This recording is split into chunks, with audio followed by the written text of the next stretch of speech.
We shall automate the verification of contracts and issue secure overseas employment certifications that you can keep on your smartphone. I call on the Department of Migrant Workers and the DICT to make this a top priority. Tinatawagan ko rin ang Department of Foreign Affairs na makipagtulungan sa Department of Migrant Workers na tiyakin ang lahat ng mga diplomatic post ay tutulong na agarang maibalik sa trabaho ang mga ating mga overseas Filipino workers na nawalan ng hanap buhay nitong nakalipas na ilang taon. Mula sa 3 buwan ay gagawin na lang nating 3 linggo para sa isang dayuhang employer na iproseso ang mga papeles ng Pilipinas ng Pilipinong nais nitong kunin bilang empleyado. Aatasan din natin ang kagawaran ng gawing simple ang komplikadong handbook ng mga tuntunin at regulasyon para sa mga OFW. Nang sa gayon ay maging maalwan ang mga transaksyon may kinalaman sa kanilang pangingibang bansa. Mula sa handbook na may 240 seksyon ay gagawin nating pamphlet na lamang na hindi hihigit sa 100 pahina. Mahirap na nga ang buhay.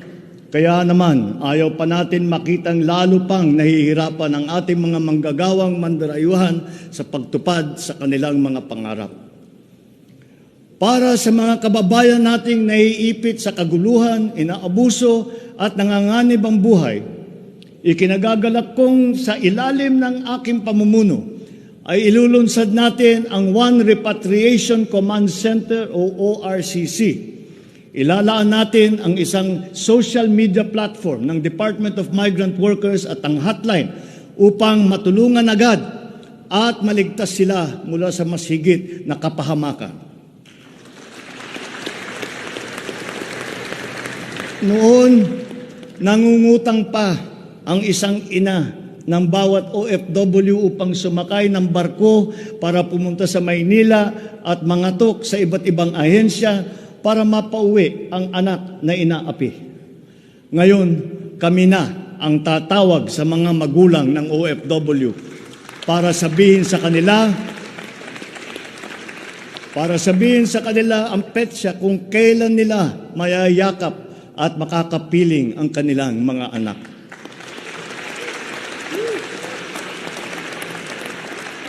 Sa kasalukuyan ay nakikipag-ugnayan tayo sa pamahalaan ng Saudi Arabia upang buksan muli ang deployment. Kaya natin at gagawin natin ang makipagnegosasyon na mabigyan ang ating mga kababayan doon ng tamang pasahod at mapangalagaan ang kanilang karapatan at kapakanan. Muli natin patitibayin ang respeto at pagkakaibigan ng ating dalawang bansa tulad ng namamagitan sa ating ama sa kanilang hari.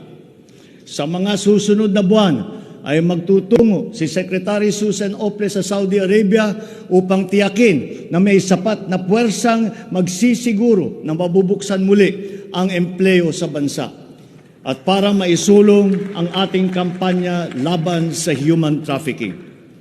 Ngayon, para naman sa mga anak na naiwan sa Pilipinas, titiyakin ng Department of Migrant Workers sa pamamagitan ng OWA na sila ay maipapasok sa magagandang paaralan, magtuturo sa kanila ng financial literacy, mental wellness, sports, sining, kultura. Ito ay mangyayari sa pakikipagtulungan ng iba't ibang ahensya ng pamahalaan. Alagaan natin ang kabataang Pilipino sapagkat sila ang kinabukasan ng ating inang bayan.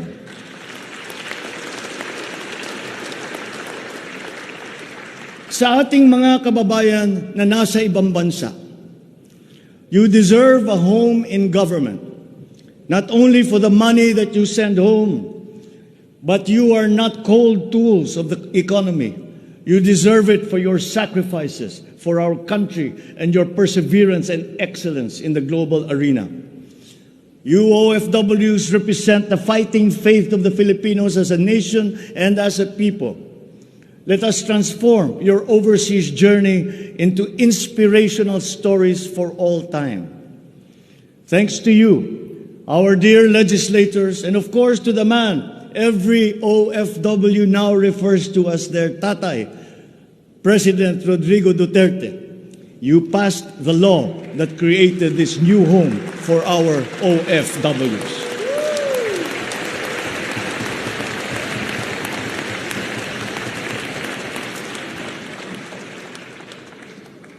On the area of foreign policy, I will not preside over